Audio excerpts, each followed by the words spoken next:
खेसारी लाल यादव के बहुत ही बवाल चैता गीत।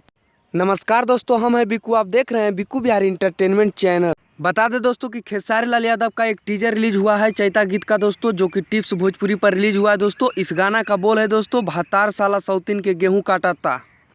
बहुत ही बवाल चैता गीत होने वाला है दोस्तों। अगर आप लोग टीजर नहीं देखें तो जाइए टिप्स भोजपुरी चैनल पर टीजर देखिए। अब बता दें दोस्तों कि इस गाना को श्याम देहाती जी ने लिखा और म्यूजिक भी वही दिया है दोस्तों। जी हाँ दोस्तों, बिल्कुल सही सुने, बहुत ही बवाल गाना होने वाला है।